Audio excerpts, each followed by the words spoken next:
কোথাও খুঁজে পাইনি।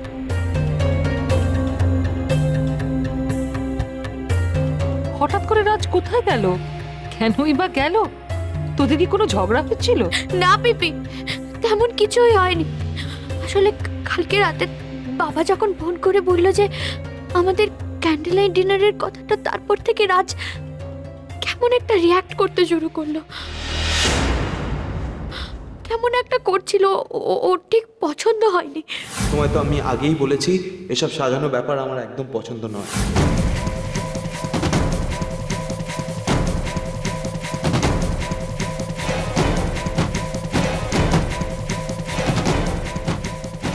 আজকে আমার জীবনটাই অর্থহীন হয়ে পড়েছে।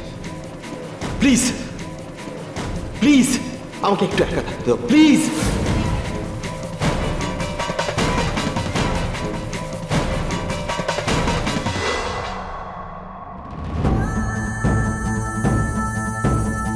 কেন চেষ্টা করছো চেনার? কি হবে চিনে? দয়া দাক্ষিণ্যটা আরেকটু বাড়িয়ে দেবে, তাই তো? আমি ওকে অনেক মানাবার চেষ্টা করছি, কিন্তু আমার একটা কথাও শোনেনি। ও আমাকে একা যেতে বাধ্য করেছে, তবু একবারের জন্য আসেনি। আমি ওখানে যাওয়ার পরে অনেকবার ভেবেছি, জানো তো, ও নিশ্চয়ই আসবে, নিশ্চয়ই রাজ আসবে।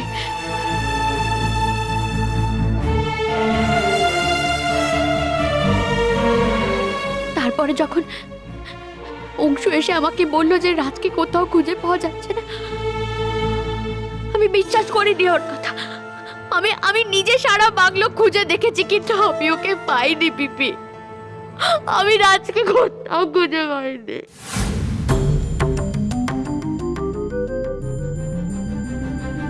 रो मत बिटुआ,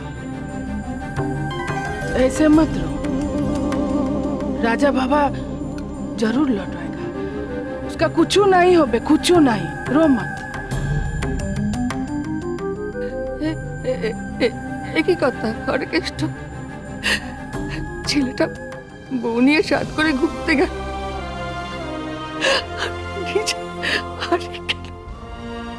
কোথায় কি করে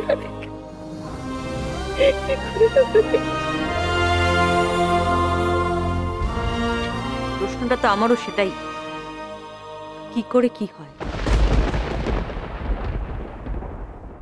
আচ্ছা অংশুবাবু,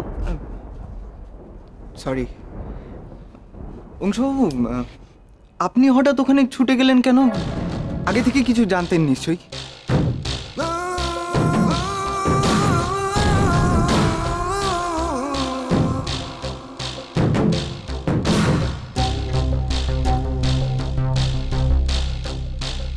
এক্স্যাক্টলি। অংশু, তোমার তো যাওয়ার কথা ছিল না? হ্যাঁ, মানে রাজি আমায় ফোন করে ওখানে ডেকেছিল। চ্যাম্প আপনাকে ফোন করেছিল? কি কি বলেছিল? কিছু বলেছিল নিশ্চয়ই? না, মানে তেমন কিছু নয়, শুধু তাড়াতাড়ি যেতে বললো ওখানে। সেটা শুনেই আমার সন্দেহ হলো। অংশুবাবু, আপনার সঙ্গে সেদিন রাতে দেখা হলো, আপনি তাড়াহুড়োয় বেরিয়ে গেলেন। আমাকে তো বলতে পারতেন, কিছু বললেন না কেন? আমিও আপনার সঙ্গে যেতে পারতাম। কে বলেনি, কি করা যেত, কেন করা যেত, এসব কথা এখন বাদ দেওয়া যাক। রাজ নিশ্চয়ই একটা বিপদে পড়েছিল, তাই অংশুকে ফোন করেছিল। এখন আমাদের দেখতে হবে রাজ কোথায়, ওকে খুঁজে বার করতে হবে। তো আমি জানি না, মানে কি বিপদ হতে পারে রাজের, আমি তো সেটাই বুঝতে পারছি না। তুমি যে কেন কিছু বুঝে পাচ্ছ না সেটা আমিও আবার বুঝতে পারছি না। রাজের বিপদ কি প্রথম হলো? আর ওরা যা যা বলছে সবটাই যে সত্যি কথা বলছে, তারই বা কি কথা আছে?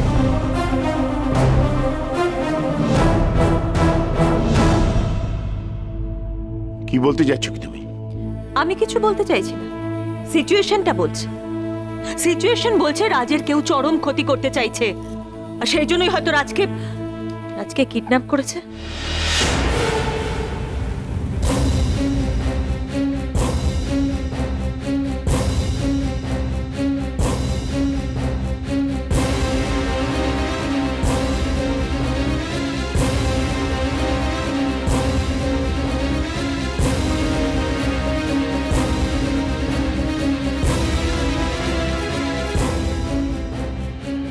বলছো তুমি? কিডন্যাপ? না হওয়ার তো কিছু নেই বাবা, কিছু নেই। আমার তো মনে হয় এখন আমাদের থানায় গিয়ে একবার ডায়েরি করে আসা উচিত।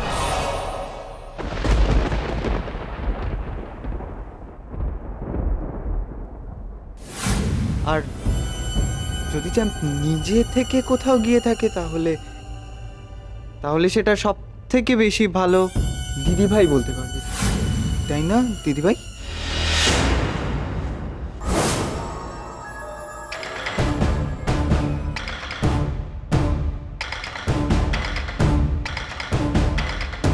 দিদিভাই, আমরা এখানে সবাই রয়েছি, একটু পরিষ্কার করে সত্যি করে বলবে চ্যাম্পের সাথে তোমার কতটা ঝগড়া হয়েছিল, মানে খুব বাড়াবাড়ি কিছু হয়েছিল কিনা?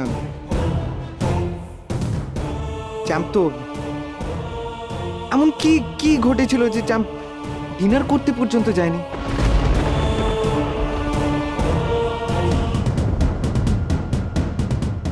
না না দেখো, চ্যাম্প তো এরকম ছেলে নয়। তোমার কোনো কথা, তুমি হয়তো এমন কিছু করেছো যেটা চ্যাম্পকে ইমোশনালি হার্ট করেছে, তাই চ্যাম্প তোমায় ছেড়ে চলে গেছে।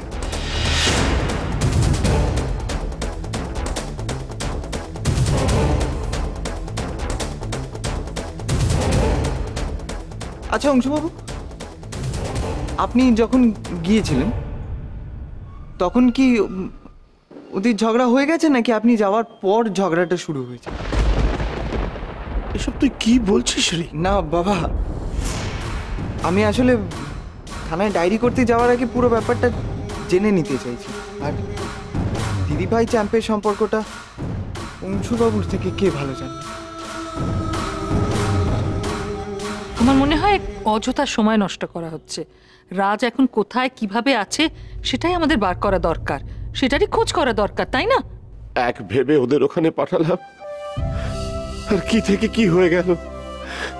এখন সত্যি নিজেকেই দায়ী মনে হচ্ছে আমার। এখন এভাবে ভেঙে পড়ার সময় নয় দাদা, প্লিজ নিজেকে শক্ত করো। ঠিক বলেছিস শশী, সব থেকে আগে রাজকে খুঁজে বার করা দরকার। রিক, তুই আর বিনয় থানায় যা। আমার মনে হয় জামাইবাবু আপনার নিজের একবার থানায় যাওয়া উচিত। হ্যাঁ বাবা, তুমিও চলো। আচ্ছা, আমি আপনাদের নিয়ে যাচ্ছি, চলুন।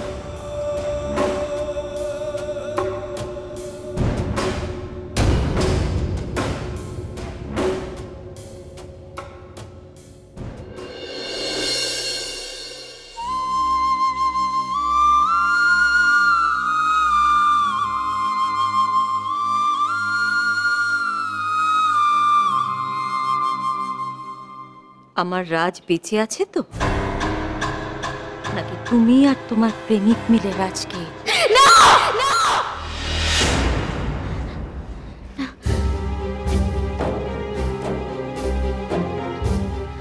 আপনি মানুষ, ছি, এরকম একটা অভিযোগ করতে আপনার মুখে বাঁধলো না? मेरी बिटुआ के बारे में आप ऐसे कैसे सोच लिए? कैसे? ওর আচরণ ভাবতে বাধ্য করছে, দিক থেকে শেষ করে দিল আমার রাজের জীবনটা।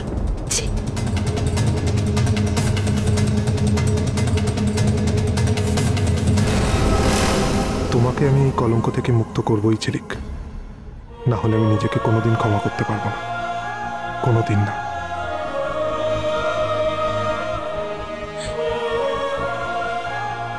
একটা কথা শুনে রাখো, আমার রাজের যদি কিছু হয়ে যায় না, আমি কিন্তু কাউকে ছাড়বো না,